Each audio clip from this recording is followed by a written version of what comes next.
I'm Jack, host of the new comedic news and pop culture podcast, The Daily Zeitgeist from How Stuff Works. A little bit about me. I've listened to almost every episode of Stuff You Should Know and Stuff You Missed in History Class. I'm the co-founder and was the editor-in-chief of Cracked for the last 11 years. And our show is basically the day's news and pop culture filtered through a brain that contains all the information that entails. And I'm Miles Gray, Jack's co-host, a former political operative and pop culture addict, like something I actually take medication for. He does. And sometimes he's a bunch of different people, like Michael McDonald. Tell him he's a stranger. Japanese radio DJ. Minasan ohayo gozaimasu, Midas desu. And Making a Murderer's Brendan Dassey. Yeah. No. Just a fair warning, guys, you're going to learn a lot, but some of the content can get a little edgy, so not for young ears, but trust us, it's all in good fun. So go to Apple Podcasts and listen and subscribe to The Daily Zeitgeist. It's really good, is our catchphrase. We're still working on it.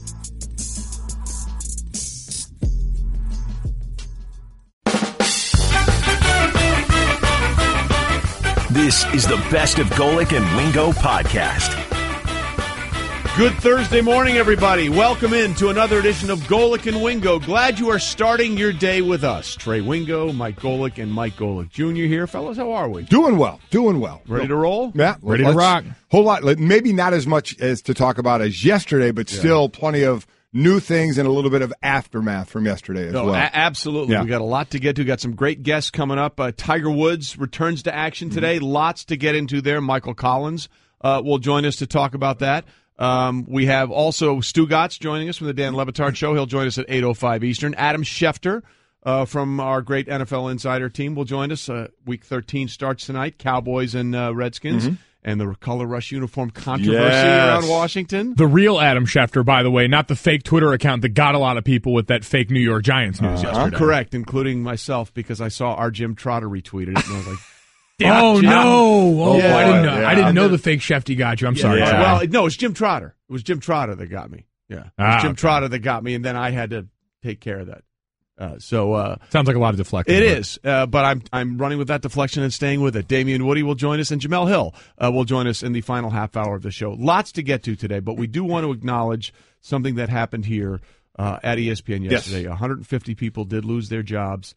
Guys that I have worked with for more than the 20 years that I've been here. A lot of really talented people walked out the door.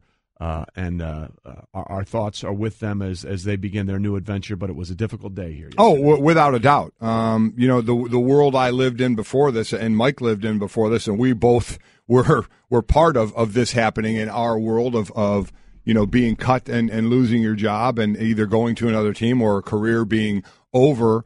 It's a tough thing, especially when you get to know people, and certainly here.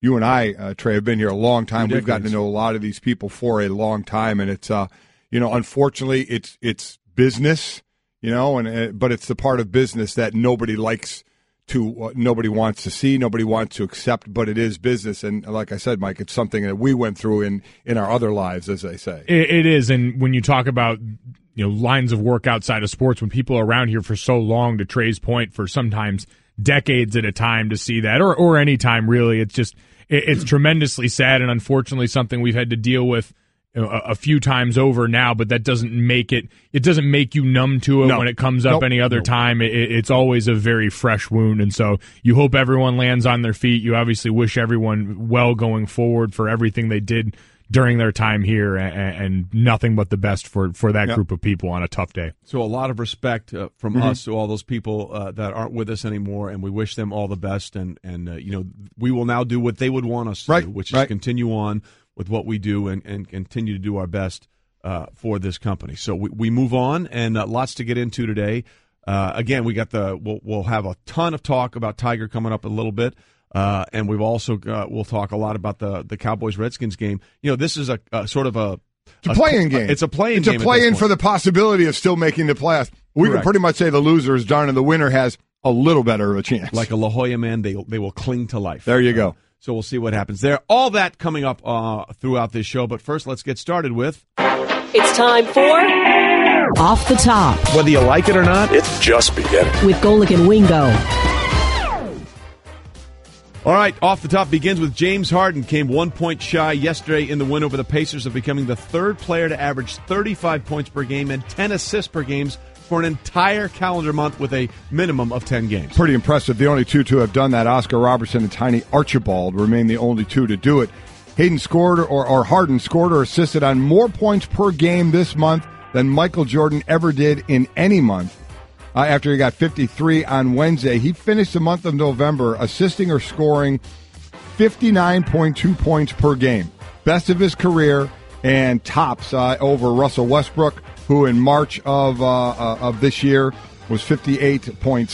LeBron James 56.7 in February of 2010. So, and they had a great month too, by the way, as a team. They were 12-1, so it worked out pretty well. Yeah, there. This is exactly what you've looked for and hoped for if you were the Houston Rockets. You were a part of some of the big offseason moves and acquisitions, bringing Chris Paul over from the Clippers, obviously with eyes on bigger and better things. But it's always great when you get that level of consistency still from your star in James Harden, from a guy who played MVP caliber basketball really the last few seasons, and is continuing it over to this season despite having a bit of a different cast around him now. Absolutely. So things are sort of working right now for Houston. Meanwhile, as we continue. Off the top. Not so much. Not so much. For OKC. After yesterday's loss to Orlando, the Thunder dropped their 12th game when favored, the most such losses through 20 games in the last 25 seasons. Maybe they shouldn't be favored so much. Yeah, all 12 of their losses this season have come when they were favored. That's easily the most losses at this stage of the season by any team over the last 25 years.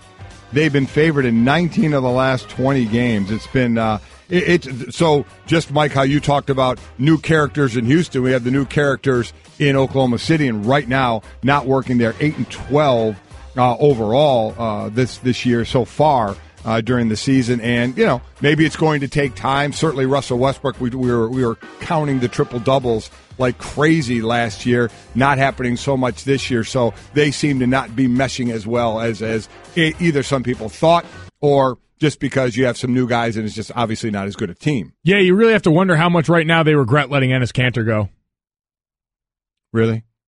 All right, maybe not as much. That's, by the way, that's what we call a pregnant pause. There you go. In the industry. Well done. Thanks for letting that one breathe with me, guys. We did leave it breathe. In all seriousness, the point about Russ, and you saw some pretty dejected looks at him on the sideline last night, you realize for him the goalpost has probably moved now, right? He got that personal validation that we know he probably coveted last season as a competitor, but now knowing a championship on his resume is the next bullet point that he needs.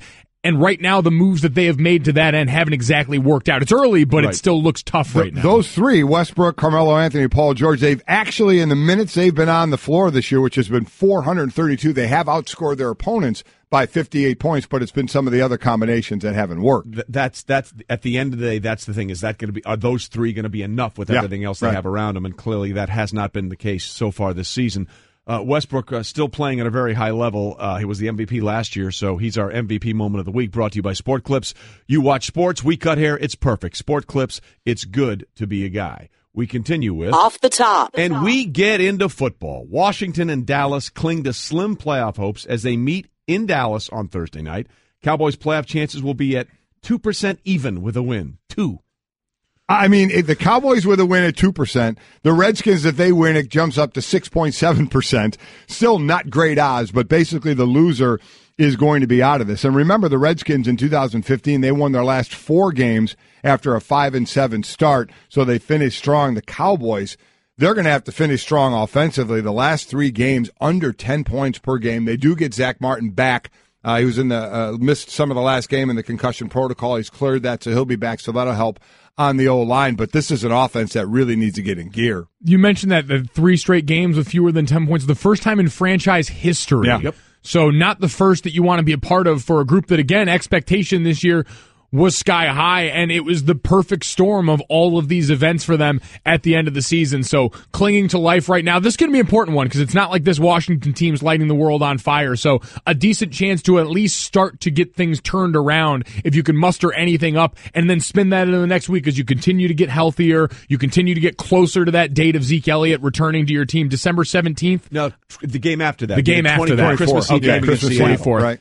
All right, so going back to Seattle, but just trying to do the most utmost you can to keep it afloat and hope that you still have a crack at it then when he comes back fresh legs and all. It's all about how much you can keep your head above water until you get a guy like that back. Correct. And what makes this so problematic for both teams is what Philadelphia is doing. So just people understand, Philadelphia can clinch the NFC East title this week with a Dallas loss or tie and the Eagles win or tie. And a Week 13 division title clinch would be the earliest for Philadelphia since 2004 in Week 12. That's how long ago we're looking. And by the way, in 2004, they went to the Super Bowl, right, and lost to the Patriots. They're clearly these teams are fighting for a wild card spot. Yes, absolutely. But that's why all this is so interesting, because they can actually clinch the division this week if Dallas doesn't win and the Eagles don't lose. That's what we're talking about with a Week 13 clinching.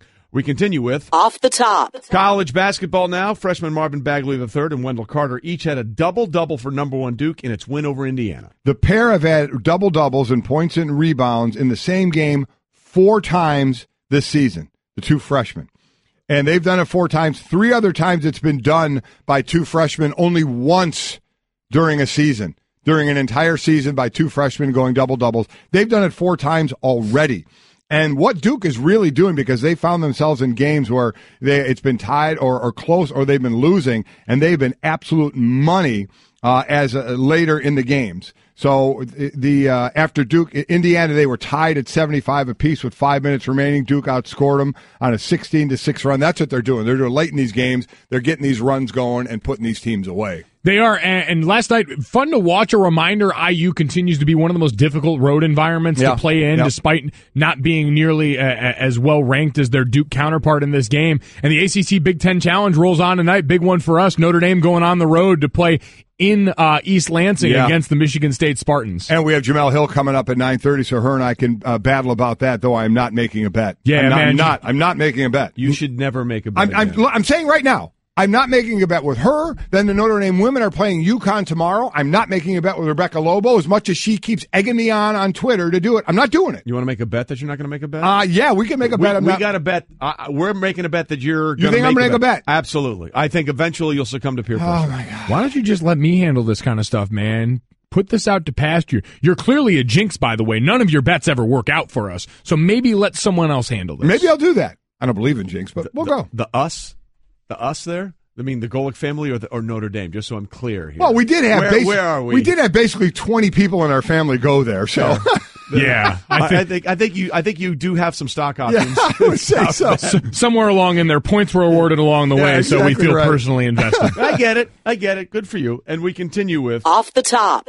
Tiger time, ladies and gentlemen. Tiger Woods scheduled to tee it up at his event. Basically, it's basically a glorified member guest. Yeah, exactly is what right. It is at the Hero World Challenge, which goes to a great cause. Yes, it does. But he's scheduled to tee it up for the first time in 300 days after his last competitive round. Yeah, the one of the biggest times off he had was 465 days, and he came back, and it was the Hero World Challenge last year, and he finished 15th in that. Again, since 2014, he's had 4 back surgeries and played 19 official PGA Tour events. Wow. And he's played all 72 holes in less than half of them, and he's missed the cut or withdrew in 10 of them. So I'd imagine expectations are going to be a little more muted this time around. If I can get through this round without seeing Tiger Woods hunched over in pain on a tee box, I will consider this a win. That's the shot that I've become accustomed to. Not fist pumps, not great shots on 18th greens.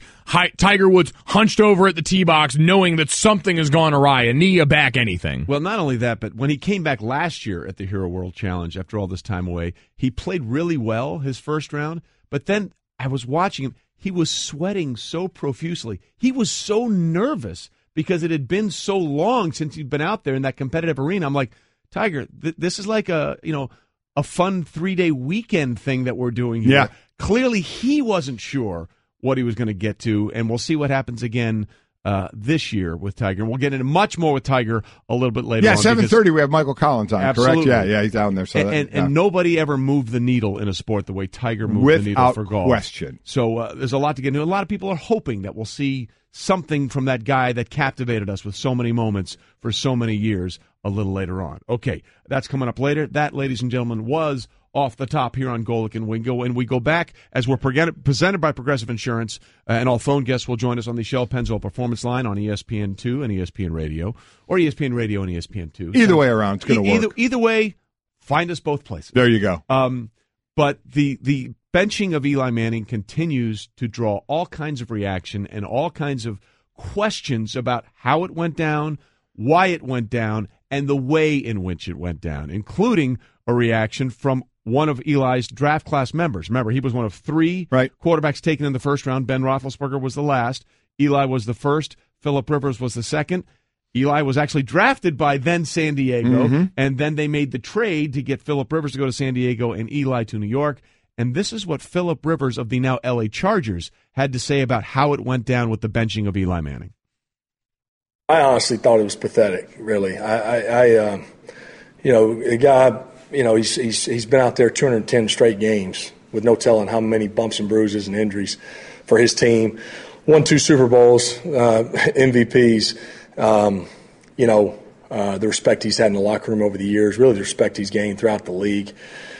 You feel like the guys earned the opportunity if they are deciding, in fact, to go another direction. You feel like he's earned the opportunity to finish it off. Now we're getting to the point of everybody is kind of pointing the finger elsewhere. Mike, I heard you talking about it on your show First and Last, where Ben McAdoo is saying, well, I didn't make this by myself. Others made it as well. You have Jonathan Mara talking about the owner. Maybe I should have, I'm sorry I wasn't there. I didn't know he was going to turn down starting, and maybe this wasn't handled the right way. Boy, certainly everybody seems to be in CYA mode right now.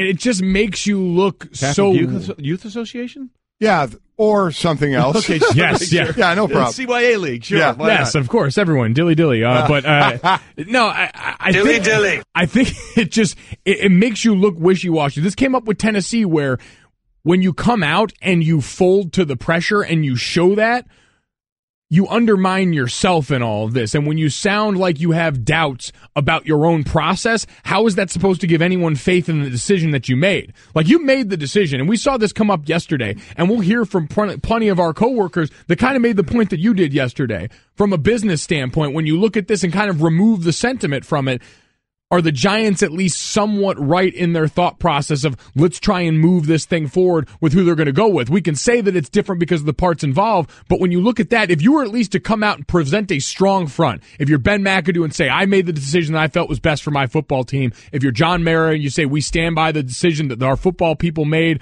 we have belief in this process and this coaching staff, you at least look like you're together on this, and you invite a little bit less criticism maybe along the way by displaying strength, and instead you just sit there and pass around the hot potato and pray to God someone else takes it. Well, that is the thing. Look, from a going forward perspective, it's easy to say he'll be 37 in January. He's in his 14th season. How much longer do we think we have him before we need to find our next guy? All that part of it is understandable and relatable. The process in which they got to the decision seems to be the thing that makes no sense. And you mentioned John Mara. He sort of talked about it. He said, I had a conversation with Jerry, the GM, Jerry Reese, a few weeks ago. Don't you think it's time we get a look at these other QBs? He agreed and said, we had a conversation with Ben about that.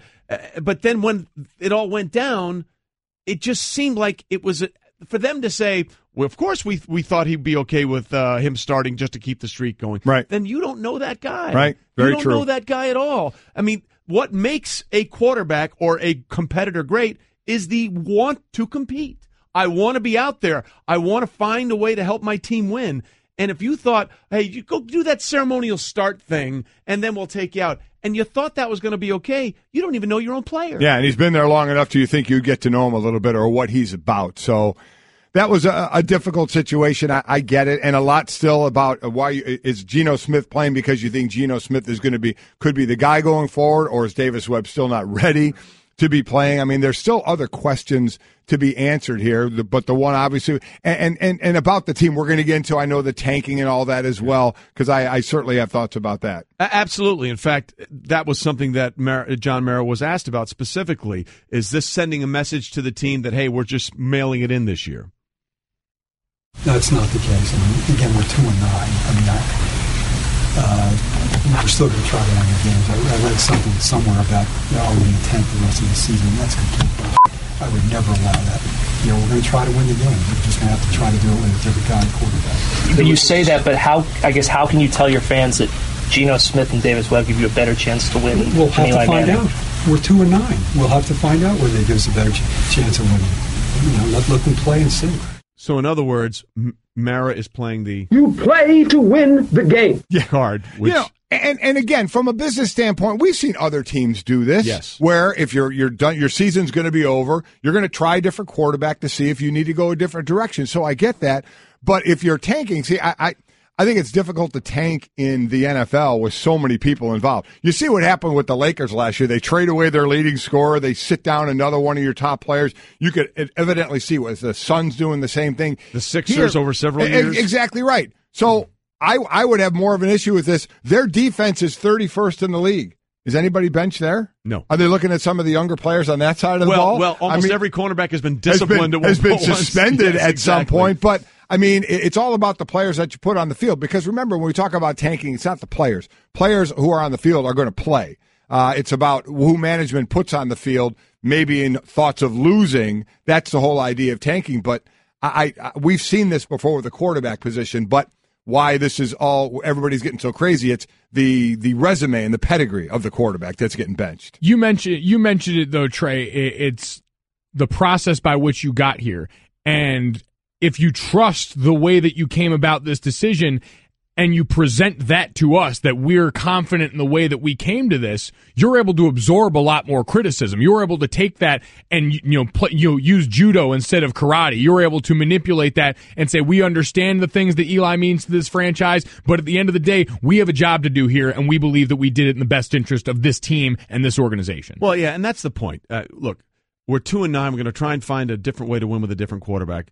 That's not really that accurate, okay? They're trying to figure out whether or not Geno Smith or Davis Webb can be the guy going forward. Exactly. Let's just be clear about that. Sure. You're not going to say to yourself, "Hey, the best chance for us to win is not to play Eli." Without question. That's ridiculous. It's fool's gold to even say that, and I think you look bad in even trying to say that. This is about trying to see if this next quarterback, who the next quarterback of the Giants may be, or if they're still looking. Yeah, let's just know what it is and what it isn't. Right. And then real quickly, because I know we got to get going here, but did you have a problem with Eli running the scout team? Here's the thing. I don't know if is Eli the backup or That's is he the third quarterback.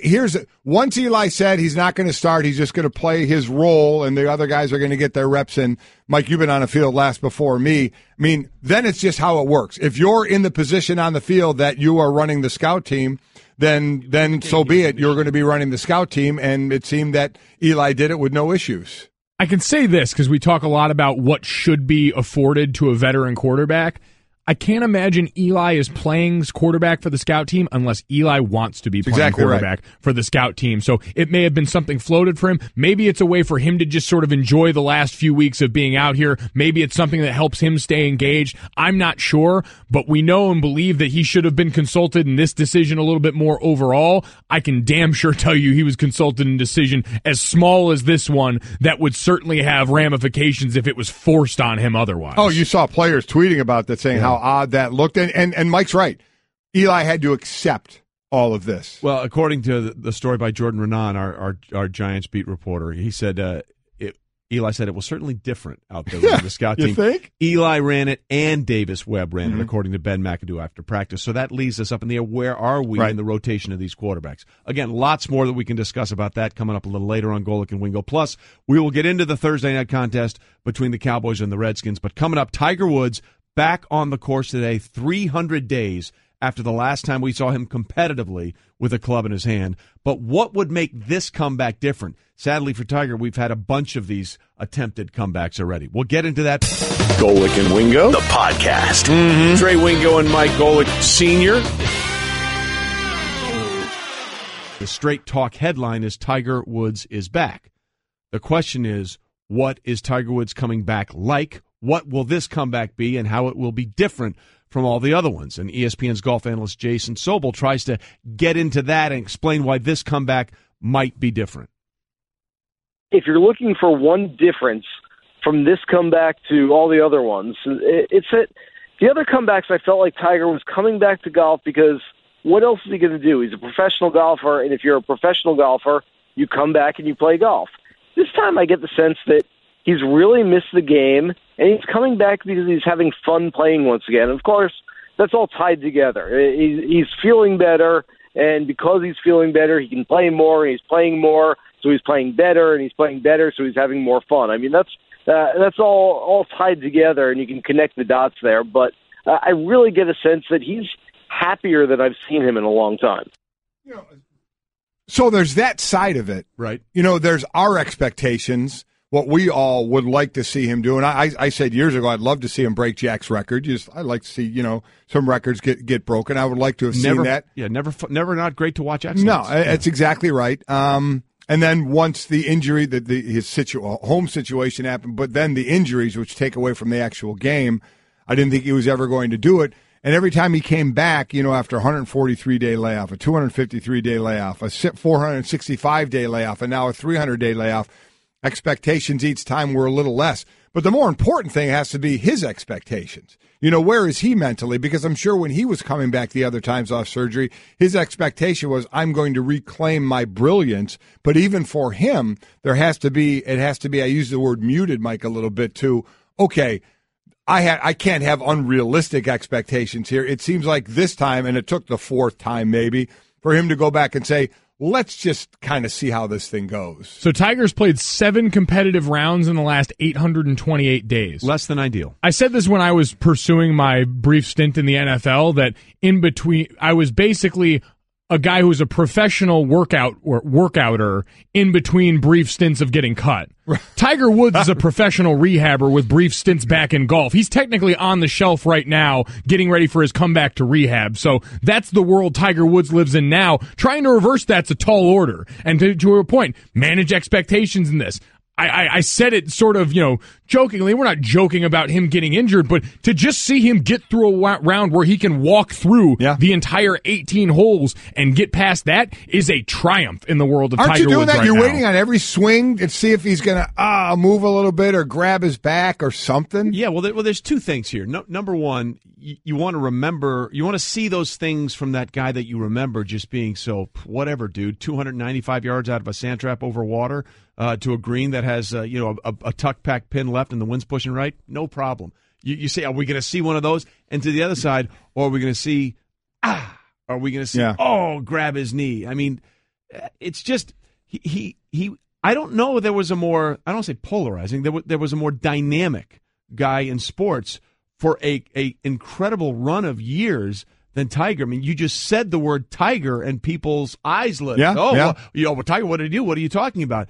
And you just hope that there's some semblance of that still to be claimed from this guy. Because, look, he's past 40 now. And, yeah, we've seen guys win. And Jack Nicklaus, when he won the Masters in 86, at the age of 46, was considered, how old he was. People are being very competitive much later in their careers now. But, like an NFL player on some levels, his body has been through so much. You wonder how much longer it can take doing the things competitively you need to do for 4 rounds, even in something which, as we allude to here, is really a glorified pro-am. And let's be honest as well, Tiger moves the needle. Now, he would need to get to the weekend for the TVs for the weekend as far as moving there. But even Thursdays and Fridays, whenever it's televised, he moves the needle. Always has, always will. But I feel like we should just let you talk about this all the time, Trey. Don't you have a Tiger folder? I do. Yeah, I do. You have an actual Tiger folder. Yeah, he was. Well, look, he was one of the most dynamic athletes I ever saw. What did you cut out clippings of him? No. Like that? Is this like a real is this an online folder or no, folders IRL? Here at ESPN we have a computer system called ENPS. Right. That's where we get our news wires from and all this kind of stuff. Okay. So I had something that I put together called the Tiger Tracker. Okay. And here it is right here. It has, starting in 1996 and going back to 2013, every single win in his PGA Tour career. It's all right there by year and by date and all the majors. So you did that, huh? I did. Yeah. I was obsessed. Yeah. I mean, the guy was fascinating to me. And so, every time I had it, smitten a little bit. 2013, his last year, he won 5. He won the Farmers at Torrey Pines, Doral, Bay Hill, the Players Championship, and the WGC, the World Golf Championship. Is there like a kind of restraining order going on? Do you sleep in a red polo? Not that he's aware of. So no, but I mean, it was. I always thought the guy was fascinating. So I'm right. hopeful to add to the Tiger tracker in my folder. Expectations. I still don't think he's going. I don't think he's going to win another major. Do we think? I mean, I don't even know what to start by saying. Do you start by saying, does he make a cut? Does he finish a tournament? Does he win a tournament? I mean, where do you go? I think this has to go with really like grades. First of all, can he get through a round without pain? Yeah. Okay, so if he gets through a round without pain, good. Then, can he get to 2 rounds where he can compete? It's one thing, as we all know, if you dabble in this game, it's one thing to go out there and stripe it on the range, or go out with a buddy, laugh, joke, and then have a couple of really good rounds. Then it's another thing to say, well, maybe I'll play it a little, I bet $5 on this hole. We'll do that, and then play well in that. And then there's the idea of going up against guys that are as good as you or better than you, and still showing them that you have the mettle, not only physically but mentally, to hang in there and compete under pressure situations. So that's the process we're going through here. I mean, that's what we're looking through. But I think, again, get in touch with us on the 1-800-Flowers.com Twitter feed. What are your expectations for Tiger Woods? What do you think would be a successful return starting today going forward? Because literally anybody that says they have an idea of what to expect is completely guessing. I hope for the best for Tiger Woods. I will not care until it's a major. Like, this today does nothing for me. Oh, hold on a minute. Now, I find that interesting. I do. But to get back to a major, he's got to prove he can compete at a tournament. Oh, I understand so that. Don't you want to see him? I mean, this is not really. I mean, it's recognized, but it's not a sanctioned. It won't go down in the Tiger Trophy right. if he wins it, no, for example. Exactly. But, I mean, Tiger Woods, we know what the standard is with this guy. I know what I've seen him do, and so while I'll feel happy for the guy if he can get through some of these rounds and get back into playing tournaments, how is that going to get me back to that place I once was? Like, I know what the pinprick I got from Tiger Woods was before that drove it up. I know the Tiger Woods I used to hook into my veins, and this isn't him, so you need a hit, man. I need a hit, and it's not going to come until you see him in a major, and then you can go, man, what if he gets one of these guys? What if he catches one of these young guys sleeping? That, to me, already kind of gets me excited. None of this can really replicate that same feeling, and so this is great. I hope for the best for him. I hope dude gets what he wants out of this, but you can't. I at this point, after that number, 7 tournaments in 800,000 days, you can't expect me to care that much. And the one thing, and this has been gone for years as well, is fear from other players. Yes. That now is, that used to be in Tiger's hip pocket, that he had that, and that's gone and been gone, and I don't think really ever coming back. Well, to that point, and to your point, you just said, can he catch some of these other young guys sleeping? All the other guys used to be scared to death. Yeah. I'll never forget when Paul Azinger used to work for us, and he played with Tiger in the final round of the Memorial. In one of those tournaments he's won like 800 times. And he said after Tiger strafed him that day, he said, I'm sorry I wasn't better for you today. I wasn't more competitive.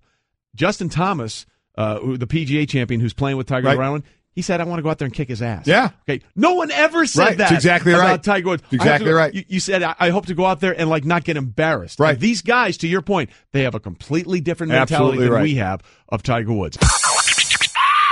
Golic and Wingo, the podcast. What a day, what a show, what a time. I tell you what, a great sports night last night. No doubt about it. 1, 2, 3, 4. Hey girl, have you done something new with your scales? Using new moisturizer? Nice. It really brings out the hazel in your eyes. Oh, hold on. Are you using whitening strips too? Your fangs look good, girl. Really good. A really charming snake charmer? Surprising. What's not surprising? How much you could save by switching to Geico. Wait, what? Have you been doing Pilates too? Geico. 15 minutes could save you 15% or more. Just smoothing through hour number 2 on a Thursday here. Golic and Wingo. Mm-hmm. That song is awesome, by the way. It really is. Yeah. Very smooth. That's I agree tremendous. With that. Trey Wingo, Mike Golic, Mike Golic Jr. Lots to get into. We are presented by Progressive Insurance. All phone guests joining us on the Shell Pennzoil Performance Line, including Michael Collins, as we'll head to the Bahamas in about 30 minutes as Tiger gets set to tee it up in his tournament, the Hero World Challenge, and see what's ahead there. So, we're gonna get into this between the players and the league and money offered for the protests that have been going on and a deal worked out. But still more talk on Eli as we'll have throughout the morning. Michael tweets in, if Cutler is starting in Miami, how can we say Eli doesn't start somewhere next year as well. We know the Cutler connection with Gase. There was knowing the system and had a good year with him, a couple of years ago. So there was that connection there. But there is something to that, to think all the teams and the quarterbacks we talking about in this league that he wouldn't be starting somewhere, because there are teams that need a quarterback. Yeah, and we also should address one thing as you bring up quarterback play. A lot of people are looking at the quarterbacks that are starting around the NFL this year. Tom Savage and Blake Bortles, and as you mentioned, Jay Cutler, and all these backup quarterbacks are playing. Well, that's the reason that the ratings are down. And our own Bill Barnwell had a great response to that. He went back to 2007 when the NFL was 10 years ago, and it was at its zenith. Right. That was the year when the Patriots, their double, we're going to do what we do and see if you can stop us tour, 16-0. People are putting, this is the reason the ratings are down. And Bill Barnwell, who's great and does great work for .com, said these are the quarterbacks who threw 20 passes Week 13 of 2007. Chris Redmond, Joey Harrington, Kyle Bowler, Trent Edwards, Vinny Testaverde at 44, Rex Grossman, Derek Anderson, John Kitna, Sage Rosenfels, Damon Hewer, John Beck, Tavares Jackson, Kellen Clemens, Josh McCown, who's still throwing 20 passes he now. Is. That's hilarious. AJ Feely, Gus Frerotte, and Luke McCown. So I really? Yeah, I kind of feel like the people that are saying, the quarterback play is terrible now, are the same people that said, when I was your age, I walked to school through 6 inches of snow uphill to and from the building. Yeah. So don't ever come at me with that, because we've always had horrible quarterback play in the NFL at times. We know the ratings are down, and I don't think there's any doubt you can't point to one thing and say that's the reason. Like most things, it's multiple reasons why something is either doing really well or something not as well, and I would say the same thing here. Yeah, that's a good thing and a bad thing, because recognizing that is powerful, but also understanding that means that people can poach whatever one reason they want out of that and make it the only reason. Selective data. Right. So I would say to that, take that for data. There you go. We're getting it. We're getting it. So, look, that's the point. And I'll say one thing. People aren't watching television the same way they watched it 10 years ago or 5 years ago. That's the biggest thing. And everything else can contribute this much. Right. And on the radio version, I'm putting my fingers together very close together. Very close together. But this much, or very wide apart. Is that television viewing has completely changed. It's your generation, Junior. You guys don't watch TV the way every other generation has watched TV. So I blame hipster brawny paper towel guy. Yeah. I had this conversation with someone in all seriousness the other day, trying to think of the last great run of comedies, because when you think of in recent memory, you come up with The Hangover or Wedding Crashers or things like that, Step Brothers. Those movies are like 7 and 8 years old now. You were asking me what's the quotable comedy in the last decade? Whatever Netflix TV series you're downloading. Well, that's the point. It's whatever's coming off Netflix. It's a YouTube series. It's memes on the internet. Like, that's the social currency of the day. So it has completely changed the way that we do all of this. And so you're just battling interesting now. It's not just sports battling sports. It is interesting versus interesting, and that is the only barrier for entry. Or as Bryce Harper once referred to them as memes. Meme. He said, watch me whip. Watch me meme. But can you whip and meme at the same time? Oh my gosh, that was here we go. It was so close. Yeah, it really was. We whittled it down to a fine point, and then we smashed the point against the table. And let's move on to a different point. Something that we have been talking about earlier. The NFL and a group of players had reached an agreement in principle Wednesday night to partner on a plan to address social issues, which is sort of what the protests were all about. And these issues considered important to African American communities, according to ESPN's research.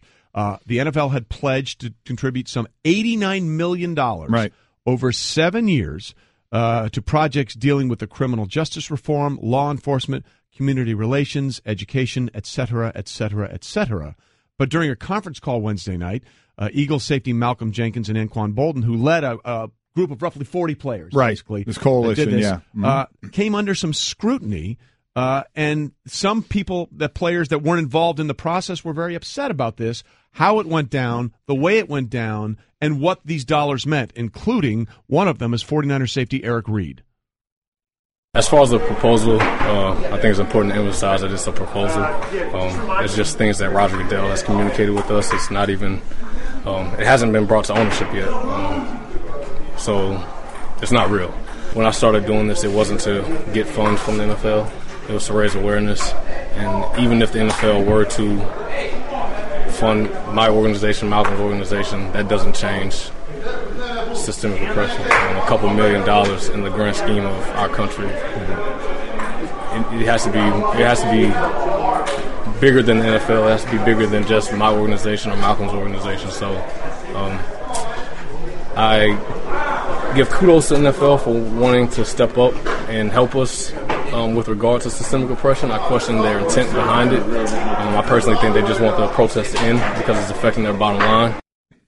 So there's some tentacles to this. Yes, it's not easy. This is not. This is nuanced. This is right. Something that has to be parsed very carefully. Understand this coalition: Malcolm Jenkins, Anquan Boldin, Eric Reed was part of this coalition, and as of late, though, Eric Reed has separated himself from this coalition. He feels he has been left out of some of the decision-making and meetings that are going on, so he parted ways with this coalition. Also believes Colin Kaepernick has been left out of this by Malcolm Jenkins. He's in contact with Colin Kaepernick a ton, to which Malcolm Jenkins has said, I have talked to Colin Kaepernick, and Colin Kaepernick said he wanted to be informally involved with this coalition, not formally. So there seems to be I don't know if I want to go so far as call it a rift, but there is a disagreement of those that were heading the coalition. Eric Reed has now walked away from it, while Anquan Boldin and Malcolm Jenkins are still dealing with the NFL. So there is that side of it. And let me just first say on that side, before we even get to the money and the intent and what Michael Wilbon had to say, I would hope, and this is what I say all the time, because this is always how I've been, and Mike, you know this about me, is we then hear Eric Reed on Twitter. We just hear that soundbite there. And then we hear Malcolm Jenkins says, now, okay, he has to answer to that. I hope, and I don't know, I hope they have talked. I mean, that always blows my mind when there seems to be a disagreement that are the parties involved talking. Now, I know they both play for a team and they can't fly and meet one another, but there are telephones. And there's Skype, and there are ways where you can actually talk to one another. I hope they've at least done that to try and work through this, because as we try and move forward with what you think of the NFL's offer or not, now, I mean, it's kind of like when Roger Goodell is now headbutting with a Kraft or with a Jerry Jones. Now you have within that group that's supposed to be together in Reed and Malcolm Jenkins in the coalition, you have a separation going on. Yeah, and that's one part of the issue here. The other thing, look, and Eric Reed is right on one level. It needs to be much bigger than his organization and Malcolm Jenkins' organization.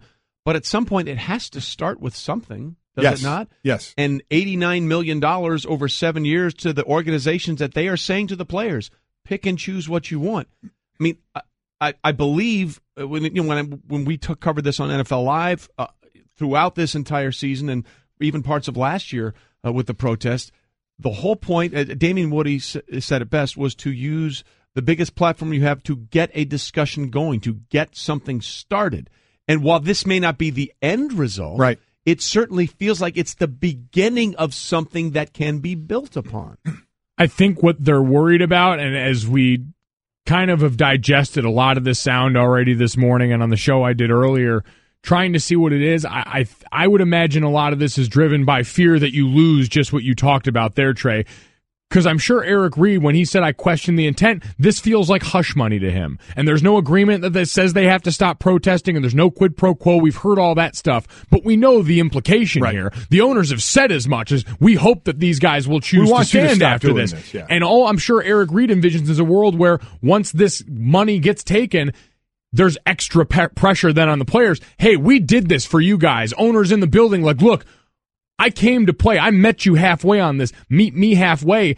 And to Trey's point, and I'm sure to his point, is this money helps, and it can help these guys individually, and it's a place to start. But they're worried if they lose the leverage, because that's what they've had in this situation, is uncommon leverage for players versus the league, because they are affecting their bottom line in some ways that they have seen. They're worried that once you take this money and once you mitigate some of the conversation and the noise that comes when you have this kneeling and when you have this discord, you lose that leverage for good. You lose that ability to magnify this for good, all in the name of what may seem to him like short-term gains. And maybe in his case, it feels like selfish for him to say, I'm getting this money for my foundation for stuff around here when I can facilitate still bigger and better. There feels like more to him. And so then I guess I asked, then what is the answer? So And that's where I'm not sure, and I'm truly asking this. So there's the deal on the table for $89 million, and you can find it anywhere, how it's broken down nationally, locally. They can do more. They'll do more together with fundraising and telethons and auctioning jerseys worn, and there's talk of more to be done. The Players Coalition is filed as a nonprofit, so they'd be a place to distribute a lot of this. There's a lot going forward here with this deal. And then from yesterday on Pardon the Interruption, Michael Wilbon took a little bit of an issue with the offer. There shouldn't be an offer from the league. What do we money? If it's all it's being is quantified, $100 million. So how does $100 million? There is no number that's good. You got to start somewhere. No, you don't. And here's what's great: the NFL invoked the NBA, not understanding as usual. The NBA has players who are large enough to affect change by simply talking. The NFL has no such players who can do that on as grand a stage by talking. But if you want to call attention, and that is what is needed, attention and discussion. I understand money helps facilitate everything. I'm never turning down money. But if all they're going to do is they think they can buy their way to social change, can they buy back the lives of the young men who've been gunned down in our communities? No, they can't. And we're going to try and get Michael Wilbon, because I didn't understand that, quite honestly. Nobody's trying to buy back lives. I mean, come on. Let's not go down that road, that they need to be doing something that's going to show the value of the lives that were lost, and if they're not, then they're not doing anything. I mean, then he said there's not enough money, and then he said money, can start something. So I really would like to talk to him, because the first thing I would have asked him after he said that is, then what is enough? What is enough? To start something. What do you need to see from the league? And I'm going to say it. We all have causes. Trey, you have causes, whether it's causes, foundations, whatever. So do we as well. Everybody does out there.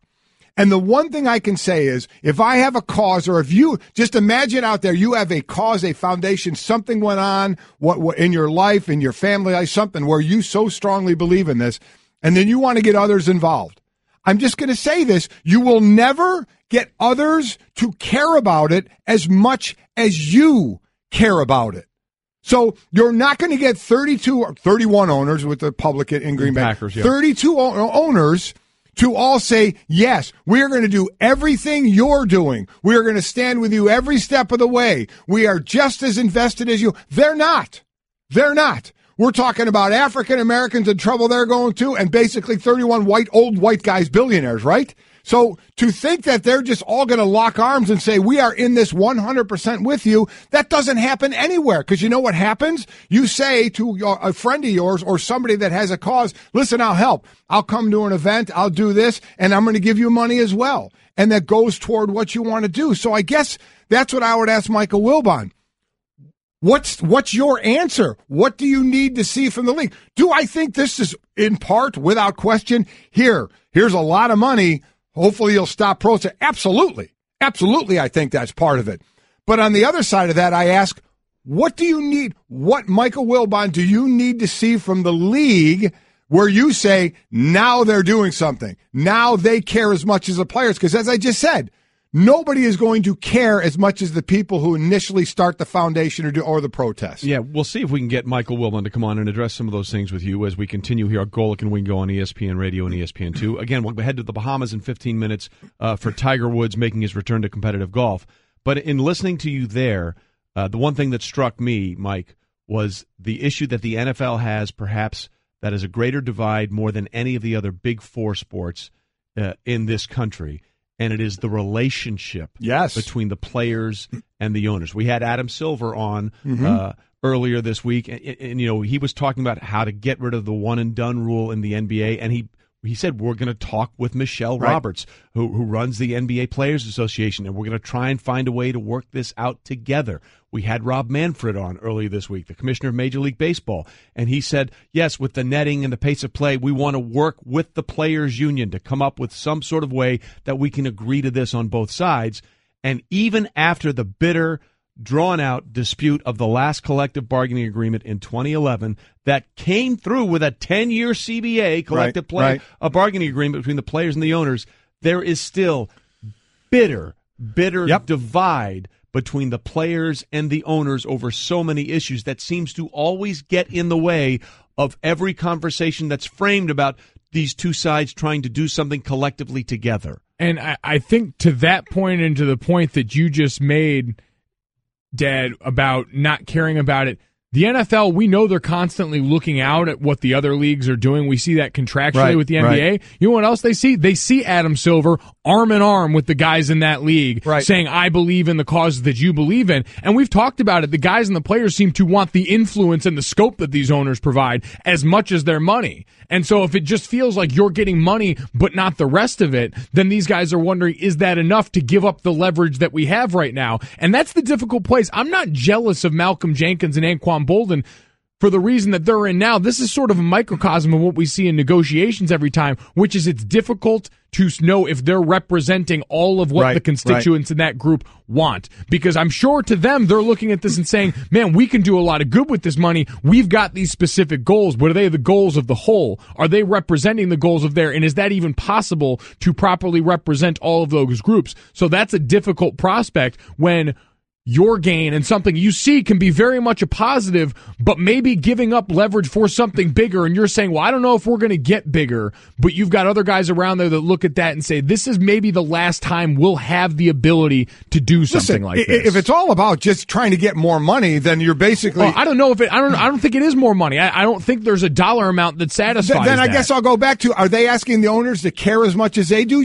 Can you get that? No, I don't think they're asking them to care as much. But What do they want? I think they're asking them to go out and back it up a little bit more. Money doesn't says you're going to be with me. But on who these says things. they're not? Who says they're not in the communities when they're talking about auctioning other things off or being out there in the communities? I'm not saying that, but if we're not seeing that in writing and Eric Reed and those guys aren't seeing it, and the understanding through all of this is we just want you guys to be quiet when that's the motivation, how are you supposed to believe that any of that stuff is going to happen unless it's put out there? That's all I'm saying is that seems like the possibility in this. Yeah, no, the hush money part of it I get, but the other side of that to me is to try and get the owners to completely buy in and say, I'm with you lockstep. I think it's just not buy in, it's understand. Like, that's what this whole thing about has been, trying to get people to understand on a person-to-person basis. And if you can get these guys to understand a little bit more, and that seems to be a big uphill battle for a lot of reasons, but if you can create some understanding, I don't think it's about buy-in. I think it's about reaching another person, and they don't feel like they've reached the amount of people that they could or can going forward if they don't have this tool in their belt. So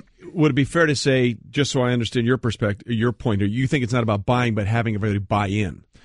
Less buy in, but like understand where That's I'm coming from. That's what I mean by buying in, buying into what you're talking about. But I'll ask, what? Just like Mr. Gene tweets in, there is no enough. Wilbon is right. More money definitely helps, but this is coming off as hush money. I get it. So what's the buy-in? What's the line? What are you looking for when you hear a player say, I'll stop kneeling down and protesting when I see change? What is that?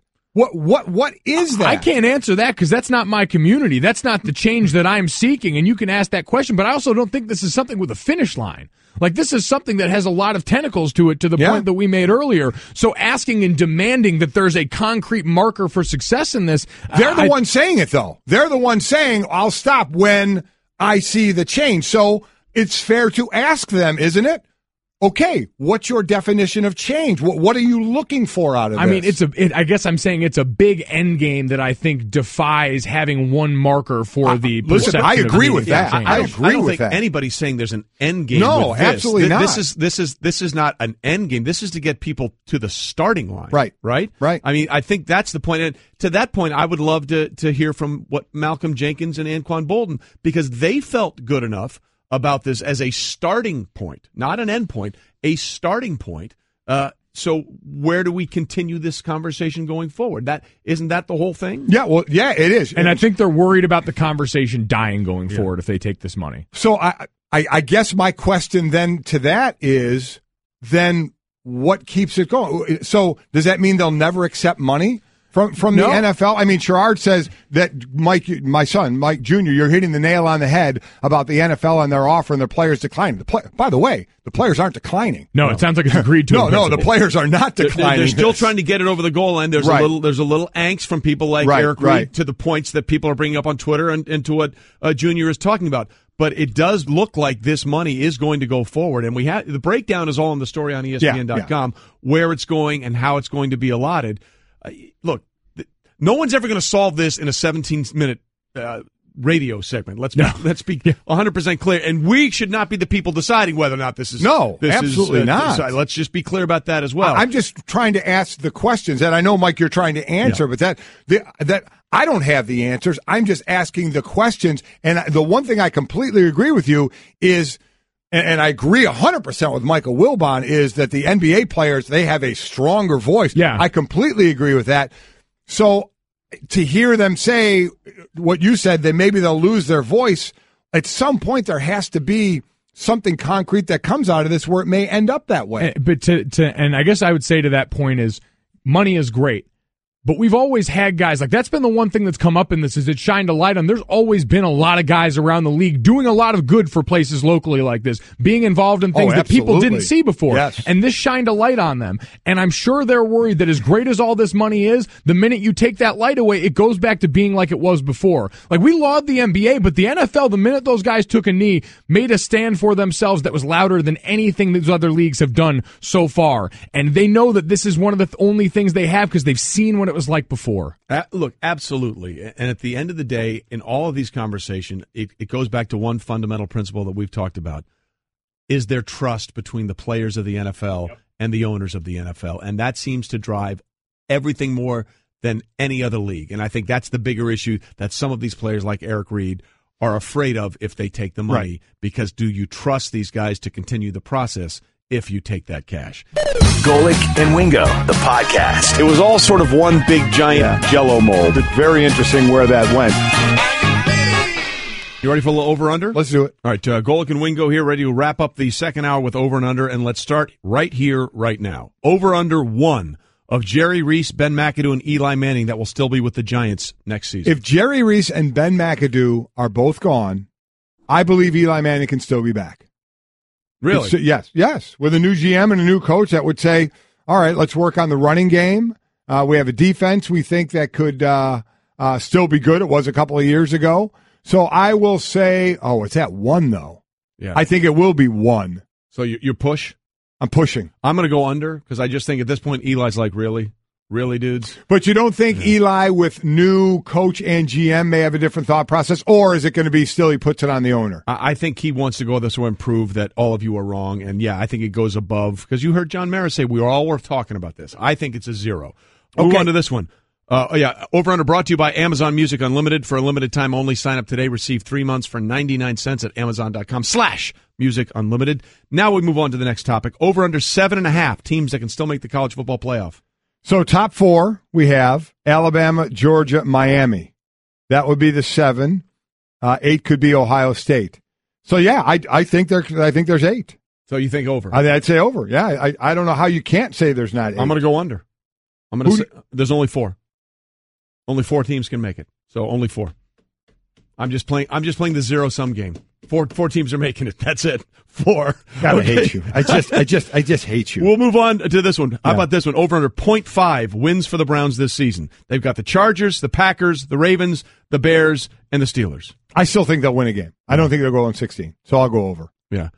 I will absolutely go over because I would never wish 0-16 on my worst enemy. On anybody. I completely agree with FYI, that. the Browns won all 4 of their preseason games, and the only team that did that, the 2008 Detroit Lions, not the only team, but the Lions did that in 2008, and they also went 0-16. Yeah, they did. Okay, how about this one? Over-under 1 golfers that Tiger Woods beats this weekend in his own tournament, the Hero World Challenge. Again, there's only 18 golfers, so it's 17 others. I do think he beats somebody else. Yeah. I'll go over.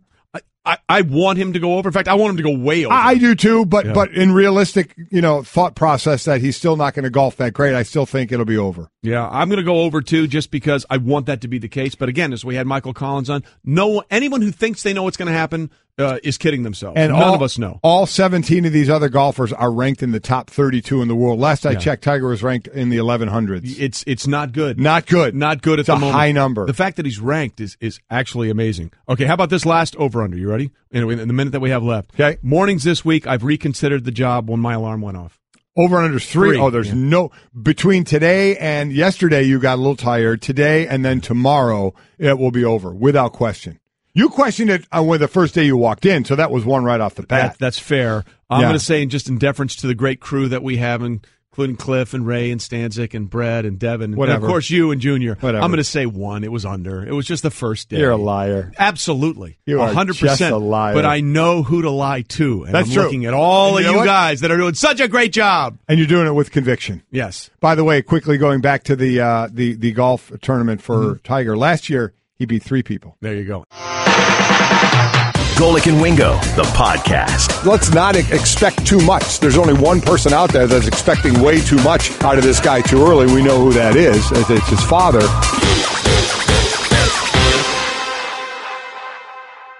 Golic and Wingo roll on a Really Thursday. nice. Glad you're with us. Trey Wingo, Mike Golic. We're on ESPN Radio and ESPN2. Presented by Progressive Insurance and delivered in style by Cliff. Absolutely right. Yeah. All phone guests on the Shell Pennzoil Performance Line. We got a lot coming up this next 2 hours. Stugotz will be with us in just a minute. Adam Schefter will join us. Damian Woody will be here, as will Jamel Hill. Lots to get into. So we have a lot of things to talk about, and Stugotz is coming up in just a few minutes. I don't know if you saw this or heard it. They had Lane Kiffin on Levitard. Yes, now, they did. Lane has taken to Twitter to sort of go at a lot of people, including Nick Saban, right? His former employer at the University of Alabama. And when they had him on the Levitard show, they asked him about his prolific use of Twitter, in which he's been taking shots at, among other people, Alabama head coach Nick Saban. First off, you guys think, like, everybody writes that I'm trolling him. What you don't realize, Nick Saban doesn't know what Twitter is. So he's never even been on Twitter. You can't troll somebody that doesn't see it. So I'm really not trolling him. But it does get to him, Lane. Well, like someone's telling you. You don't think it's getting to him? No. I just like to have fun with the fans. I think that, other athletic directors and presidents, they don't like when you joke around and stuff, and retweet things. And I said, well, I don't work for them, so I don't really care. That is it really trolling though? When you're talking about a guy who isn't on that form of communication? Well, the whole trolling thing, I think, is a sort of it's a catchphrase to use a lot of different things. Like, for example, if somebody makes a point and you go back at them and say, well, here's why I disagree. Oh, why are you trolling him, bro? No, I'm having a conversation. So whatever you want to call it is fine. But and in the position Nick Saban, now, again, does he have a Twitter account? And if so, does somebody else run it? I mean, research, get on that. Because it seems like in today's world, with the compliance book that you read and how Twitter is evolved, obviously text, but Twitter and what you can do and what you can't do, but as a way to communicate, you would think all coaches would want to be actively involved, which brings me to our guy, Herm Edwards. We don't know if Herm Edwards yet is going to take that job at Arizona State. Right. He's going to interview this weekend, and we'll see. But Herm's not a social media guy. Not at all. Herm is a don't press send guy. So wait, what did you just say? Don't press in. That's the guy Herm is. So, just him, if he gets that job and takes it, just that meeting with the players about that will be priceless. Well, but B, do you think Herm, now being in the college way, the college atmosphere, going after, these college-age guys, do you think he would get involved in Twitter? I think he would make sure there was a way that someone would be managing something that he would be involved in with Twitter. Because we when he first got here, we set up an account for him and we tried to get him involved. He lasted about a day. Yeah. Said, I'm out. I don't see him being involved. Rhodey, I'm out. I can't do it. I'm out. But we know in this day and age in college athletics and sports, man, you got to be, you kind of got to be involved in that. You have to have your presence out there, and I'm sure that it will be handled in a way where Herm will not deal with it. By the way, we should be clear. Yes. Herm is still here. No, he's going to be on the show with me on NFL Live today. He's interviewing this weekend, so we don't know what's going to go on. I just thought, we're talking about Nick Saban and his Twitter feed, just the thought of possibly Herm having one. Look, it was a glorious 7 hours when Herm was on Twitter earlier, but it'll be something that'll have to be evolved, because you're right. If you're going to recruit and deal with these guys on their level, and that's what Herm is best at, by the way. That's why he coaches that Under Armour game. Oh, absolutely. He relates to those kids. He absolutely. Those players, and sometimes, we unfairly at times talk about the younger generation. They don't care about the generation before, and they're just me guys. And that's unfair to pin that on people, right? On a generation. Because I tell you, when I was down there, and these are the best players in the country that are going on to major colleges. Without question. When Herm talks, man, do they listen. Yeah, look. They listen. Nobody captivates a room like Herm Edwards, and that's why he's my road dog. And if he gets the job, I wish him nothing but the best. But it'll be a tough day for me to see him walk out of here because we've become so close over the last 8 or 9 years. All right, we move on, and let's. It's time, ladies and gentlemen, to bring in Stugotz. Yes, it is. From the Dan Levitard Show. Stu, good morning. How are we today? Good morning, guys. How are you? Congratulations on the new show. Thanks, Stu. We appreciate that. Yeah. So, Stu, a lot of things that we've been talking about this week have been obviously what's happened the last couple of days with Eli Manning being benched in favor of not Davis Webb, the rookie, but Geno Smith, as you know from your tortured days as a Jets fan when he was one of the starting quarterbacks there. What was your take? Well, I'm just saying you've seen this experiment already. Yeah, Trey, the sad thing is he's probably the second or third best quarterback the Jets have had over the last 20 years or so. That does speak volumes, does it not? So how did you react to the way people were reacting to the benching of Eli Manning? I was more surprised by the media reaction, who they seem to feel bad for Eli Manning. And listen, maybe the Giants could have went about this in a better way, but it's rare to see the media kind of side with the quarterback in a way that they did. It's Eli Manning. Like, for me, it's just Eli Manning. And we're talking about class and doing things the right way. And we're also talking about a guy who refused to set foot in the city of San Diego, the team in the city that drafted him, because he didn't want to play for the Chargers at the time. So he just sat there and he forced his way out of San Diego to the New York Giants. And then when you consider, and listen, we all realize the resume, right? 2 Super Bowls, 2 Super Bowl MVPs, legendary Super Bowl performances and plays, the pass to David Tyree and all that. We get all that. But the last 5 or 6 years haven't been very good. He's been okay. The team hasn't been very good. And I think we're making a big deal about a guy. Listen, this happened to Brett Favre. Stuff like this happened to Joe Montana in the end. The Dolphins, they were flirting with sending Dan Marino up to the Vikings at the very end. I mean, this is the kind of stuff that happens. And so for everyone to sit here and kind of rally around Eli Manning and think about what Eli Manning was offered. He was offered the opportunity, because I think the Giants went about this in the exact right way. Hey, we know that start streak means a lot to you. We're going to allow you to continue it. We're going to have you play in the first half. And I think if Eli played well in the first half and the Giants were winning at half, there's a good chance that Eli stays in for the remainder of the game. But he passed up on that opportunity. It wasn't anyone else. It was Eli Manning who passed up on that opportunity because he just figured, hey, I'm not going to be a guy who goes in there for a half and then let, Geno Smith and the other guys come in and clean up the mess in the second half. I mean, they offered him a chance to start football games to keep the streak alive. And I just think it's a major overreaction we're talking about Eli Manning. I mean, that's what we're talking. We're not talking about one of the all-time greats. Maybe he's a Hall of Famer, but it's Eli Manning. And so for me, the reaction was kind of over the top and weird. I happen to think the Giants did the right thing by Eli. Yeah, you know what amazes me is, though, and I know Damian Woody's going to say it as well, you guys, you so flippantly say, well, what has he done? Would you take a quarterback, Stugotz, that over the last 3 years averaged 63% completion, 91 touchdowns, 44 interceptions? I mean, you wouldn't take that? Would you say, oh, you know what, we don't want that? He's been awful these last 2 years. He has not been awful. He has not been a Hall of Fame level quarterback. I get that. But because the old adage comes in, you're not going to take him. Where else are you going to go? And I just think it's so easy when I hear people like you say, well, he hasn't done anything the last years. You would take those. If you were given it, if this is my team, I bet you'd love your Jets to have a quarterback that averaged 4,400 yards and threw 91 touchdowns and 44 interceptions over the last 3 years. I bet you'd be jumping for joy and say, give that guy $100 million.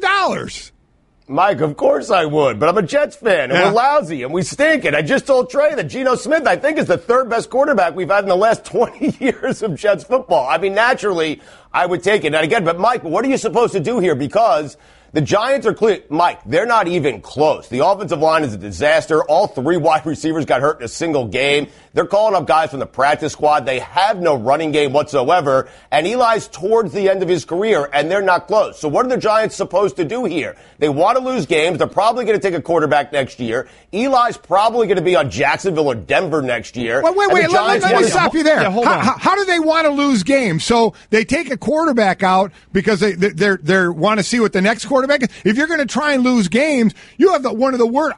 If we're looking at people, you have the worst defense, second worst defense in the league. Shouldn't they be trying young people there? Wouldn't that really be saying now we're really tanking? We're putting young guys in there. I'm so sick of the tanking thing. They're not tanking. They want to see if one of these other quarterbacks is going to be worth something to them down the road. So as I said yesterday, from a business standpoint, I understand what's going on. Right. The Geno Smith thing I don't really understand. We have a resume on him, and I don't think anybody believes he's going to be the quarterback of the future of this team. I would want to see Davis Webb, and for him not being on the field right now leads me to believe that they don't even think he's ready to be on the field right now. But, Mike, you don't think there's any tanking going on here at all? Because I think the problem that I think the problem that people have is they're not going from Eli Manning, a borderline Hall of Fame quarterback, to a young rookie that they think might be the next guy for the next 50. They're going to Geno Smith. That's who they're going to. And I think that's part of the problem. That's part of the reaction is that the fallback option here, plan B, is Geno Smith, a guy who's had plenty of reps in the NFL and hasn't been very good. So you guys don't think that they're thinking to themselves, hey, good quarterback class, we're going to have a top pick. Let's lose as many games as possible here and try to get one of those quarterbacks next year. You don't think they're thinking that at all? I don't, because John Mara came out here and said that's complete BS, and he said it in a way that was convincing to me. Look, well, what's he going to say, though, Trey? But what's he supposed to say? Exactly what he said, but that doesn't mean it's wrong. Look, right. there's two things doesn't here. Mean it's right. Also true. There's two things here, and by the way, way to play both sides of that coin. There's two things to look at here. Number one, do you have to evaluate whether or not you need to draft a quarterback? Yes, absolutely, and that's why you maybe play Davis Webb. I'm with you on the Geno Smith thing. They talk about a bridge. This is like from the election in 2008, the bridge to nowhere. I'm not sure where you're going with that bridge. Right. But look, you can't tank because every player has to be evaluated by that eye in the sky. And if anybody's tanking, those players are not going to get contracts next year. So, no, I do not believe that tanking exists in this situation. But maybe it's just giving your team a better chance of losing. I know that sounds weird, but maybe like Eli Manning, if he gets hot and he has a couple of good games, maybe the Giants win a few games that they really don't want to win. Regardless, the larger point here is I just think we're making too much of what the Giants have done here with Eli Manning. He's towards the end. They're rebuilding. He's probably not in their rebuilding plans. And so they want to see what they have. And if they lose a few games along the way and they take a quarterback next year, great. And listen, it's Eli Manning who passed up the opportunity to start these games. The Giants made the offer to him, and it's Eli Manning who selfishly said no. I mean, that has to be taken into account here, doesn't it? It does, but I think it's the exact opposite of selfish, because basically the most selfish thing to me would be, hey, yeah, let me pad my stat streak at 211 or 212 and 13 when it really doesn't matter whether or not I finish the game and have a chance to help my teammates win it. So I don't see that as selfish. In fact, I see that as completely selfless. In fact, Bob Papa, who does the radio for the Giants, tweeted this out yesterday. He went in to get a break from his radio show and went into the cafeteria, and the only two people in the Giants cafeteria were Eli Manning and Davis Webb early in the morning, and he was talking to him about things to look for. So I get what you're saying, but I see him as saying, hey, don't add my streak to just for the streak's sake, as being the exact opposite of selfish. I think it's selfless.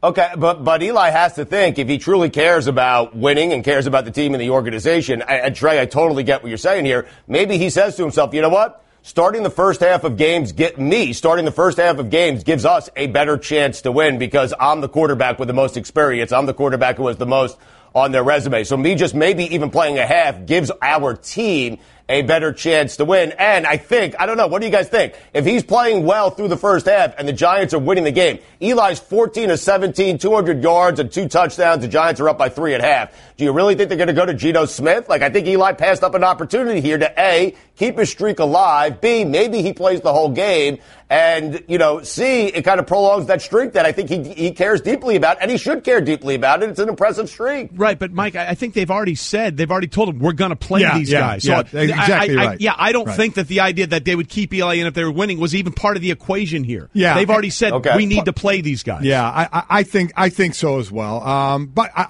again, I'll say, Stu, from the business decision, I get trying to look to the next level and see where it's going to go. Let's before we move on to something else, let me ask you this. Of the three, McAdoo, Reese, the GM, and Eli, any of them back with the Giants next year? Oh, wow, that's a good question. Let me ask you this, Mike. Does McAdoo make this decision without the involvement of Reese, without ownership, without all those guys? So it seems like if McAdoo was able to pull this off, bench Eli Manning, which was not a popular decision, obviously, not just in New York, it appears across the country here. I have to think he did it with the blessing of the owner, and I have to think that Ben McAdoo is going to be back next year. If he was able to do this, then I think they said, hey, Ben, do what you got to do. We're building towards next year, and you're going to be a part of that. Mike, how does that work inside an NFL organization? That's a great question, because he even said yesterday he didn't make this decision alone. Now they all seem to be kind of, I confess he did it type of thing. Hey, this wasn't just my decision. We all kind of were in on this. I just find it hard to believe with some of the back and forth in the locker room with the players and the coach that he would be around next year. To me, of the three, that would be the most stunning, Trey, of anybody being back, would be McAdoo being back. I think for sure he's gone. Well, look, John Mara has already said there's no guarantee McAdoo will be back for next season. So I really think they're cleaning house all the way around here. But you guys think Eli could be the quarterback there next year? Because I don't. I kind of do. I say if the GM and coach are gone and you get a new GM and a new coach, they may say, hey, listen, we might get a couple of more years of 4,200 yards, of 25 touchdowns, of 13 interceptions. We got to work on our running game. We know that. Maybe if they get Saquon Barkley in the draft, the defense with these same guys 2 years ago was really good. If you can recapture that a bit, or unless Stugotz, you think they're in a complete rebuild, then there's no reason to have Eli on the team. I would completely agree with that. I would need to know if Brandon Marshall plans on coming back, the health of Odell Beckham Jr. Right. We do forget that all three wide receivers went out in a single game. Right. One game, they were all gone. So maybe if those three come back and they're healthy and Eli wants to play and the Giants want to have him back and they get Saquon Barkley, a lot of ifs here, Mike. But remember, a lot of people are picking the Giants not only to make the playoffs before the season started, some people picked them to go to the Super Bowl out of the NFC. Guilty as charged. Maybe you guys are right. Guilty as charged. Guilty as charged there, Stugotz. I did. Which, by the way, is living proof in the NFL. What's that old saying? Past performance is not an indication of future behavior. So that's certainly the way it is in the NFL. Look, I'll just get back to one thing about Eli and whether or not he's going to be back.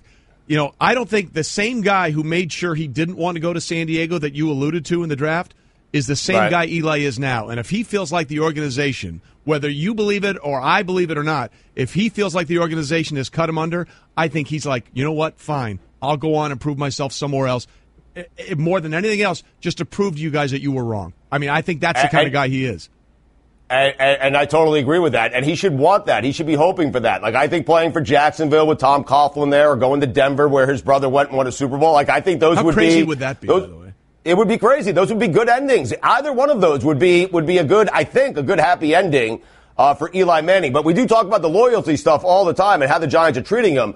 Guys, a couple of years ago when he was 35 years old, they did hand him a 4-year, $80 million contract. I mean, if that's not loyalty, I don't know what is. Yep. Stu, let's move on to another topic that we talked about a little earlier, the $89 million offer over 7 years from the league to the Players Coalition run by Anquan Boldin and Malcolm Jenkins. Eric Reed separated himself from that, seems to have a bit of back and forth with Malcolm Jenkins on how they're running that coalition. So there's a few tentacles to this, but your thoughts on just this next possible move, where many people, and certainly it seems like some of it, if not a lot of it, would be, here's some money, stop protesting anymore. From that side to, can it do good, and is that enough, or should there be more? Yeah, I heard your guys' conversation on the way in this morning. I thought it was a good one, and Mike Jr. was involved in it as well. Listen, it's a start. Mike, you're right. It's a start. They're offering $89 million, $100 million, whatever.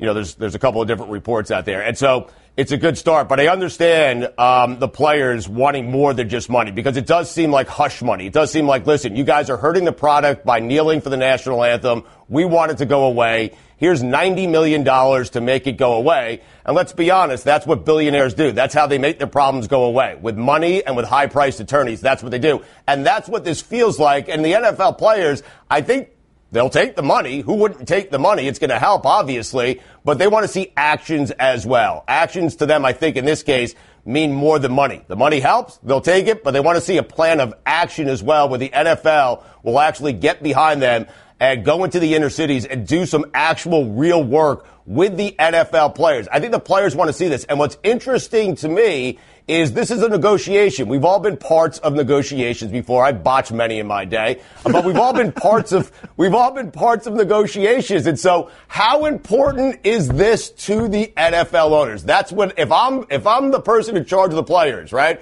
That's what I'm at. How much money are you losing by us doing this? And how much does it mean to you to make it go away? That's it. Like, How much money and what do you need us to do to make this go away? Because I feel like the players actually have the leverage in this situation. Well, and that's the thing, and it goes back to the conversation we were having. This really goes down to one thing, and the lack of trust between the players and the owners in the NFL, as opposed to what we see with Adam Silver in the NBA working with the players, and Rob Manfred even working with the players in Major League Baseball to try and get something. That to me, it's not about the money as much as it is about, do we really trust you guys to carry this thing on going forward if that money is given to us. All right, Stu, before we let you, we got to have beef stew here. More beef with Nick Saban calling the media rat poison, or them now saying Alabama should be in the playoff? Or I just can't believe he says... Right. I just can't believe we're a year removed from Nick Saban saying that, conference championships mean everything. And here's a guy who's not even playing in the conference championship game saying that his team belongs to be in the Final Four. Listen, he has to say it, right, Trey? He has to say it. What's he going to say? No, my team is not deserving of it. He has to say it. But you can't say what you said a year ago, Nick Saban, and then come out a year later when your team doesn't even play in the conference championship game and say my team is deserving of being one of the Final Four teams left at the end of the season. You just can't do it. And I got to be honest, I have the same way I have Patriot fatigue in the NFL, I have Alabama fatigue. I don't want to see them in the Final Four. There are other exciting teams out there. I'd rather see them than Alabama. And according to Nick Saban and the rules and the guidelines that he set last year, his team has not earned a right to be in this year's Final Four. Well, it's a fluid situation. Things change. It's like a river. Things move. It's all about the process. It is. Stu, that was fun today. We kind of went at it a little bit. I enjoyed that. That was nice. Yes, that was a lot of fun. Now, I'm still waiting on a massage. Who's doing it? Is it Trey? No, how are we doing this? No, I had no part of that bet. These fingers are going nowhere near your glutes. New guys doing the massage. Cut them off. No. Yeah, that's Golic. That's what I'm thinking. Golic, you got to break them in. Break in the new guy. No. Trey, this is your initiation. Then consider myself gone. And Stu, on that, we kiss you off. Thanks, Stu. We'll see you on the Levitard show later on today. Stu, all right, guys. Happy Tiger Woods Day. Enjoy it. There it is. Absolutely right. Another golf aficionado. No chance. Yeah. No way. Not touching Stu with those fingers. How. Huh? And I love that guy. But the answer to that is no. This has been the Best of Golic and Wingo podcast. Make sure to subscribe on the ESPN app, Apple Podcasts, and to listen every weekday morning at 6 Eastern on ESPN Radio, ESPN2, and the ESPN app.